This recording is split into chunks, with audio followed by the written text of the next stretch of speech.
Our shared history is filled with tales of kings and queens, from a Norman conqueror to a regal empress. Among them, no British ruler is shrouded in as much mystery as King Arthur. We all know the tales of Excalibur, Camelot, and the Holy Grail. But did the fabled ruler really exist? Richard, Earl of Cornwall, was the younger brother of King Henry III and one of the wealthiest men in Europe. Cha-ching. Around 1233, he eagerly exchanged 3 of his manors for a small, seemingly undesirable piece of land on the North Cornish coast. It was the island of Tintagel, a harsh, rocky headland entirely unsuitable for building on. So why was the Earl of Cornwall so keen to own it? A century earlier, in the 1130s, a cleric named Geoffrey of Monmouth had written a book chronicling 2,000 years of the nation's rulers. He called it the Historia Regum Britanniae, or History of the Kings of Britain. One of the tome's most remarkable tales was about a king by the name of Uther Pendragon, who fell madly in love with Igraine, the most beautiful woman in Britain. To keep her from Uther's advances, her husband, Galois, Duke of Cornwall, sent Igraine away to Tintagel. Last time I get married. Even 2 or 3 guards could hold this island against an entire army. But Uther Pendragon would not be stopped so easily. Yeah, that's right, can't stop me. He sought the help of the prophet Merlin, who gave the king a magical potion, so that he appeared to be Galois himself. In this disguise, Uther travelled to Tintagel, fooled the guards, and won over his love. And so, says Geoffrey, King Arthur was conceived on Tintagel Island.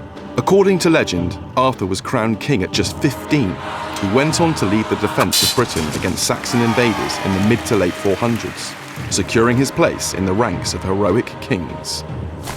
We now know that Geoffrey's stories are mostly made up, but nevertheless they thrilled and inspired people across medieval England, one of whom was Richard, Earl of Cornwall. Having bought the legendary landscape, he set about doing what kings and earls do best. Ta-da! He built a castle.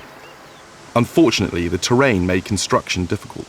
The resulting structure was small and had no military value.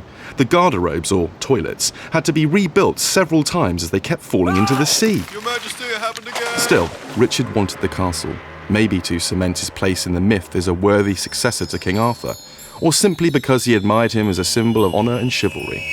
He died in 1272, and by around 1300, the castle was already crumbling in the face of the fierce Cornish weather, but the remains can still be explored today. Many other historic places in England are also associated with the legend of King Arthur. Carlisle Castle is thought to be a possible location of the court of Camelot, while Arthur's Stone in Herefordshire supposedly marks the place where the king slew a giant. King Arthur's Round Table in Cumbria is said to have been his jousting arena, and some even thought that Stonehenge was built by Merlin for Arthur's uncle Aurelius as a war memorial. Many people are still drawn to these places, and especially to Tintagel. So, did King Arthur really exist? Hard evidence is lacking, but one thing's for sure. Thanks to the influence of one wealthy fan, Arthur's tale remains deeply ingrained in the fabric of Britain's past, resting somewhere between fact and fiction, in the realm of legend.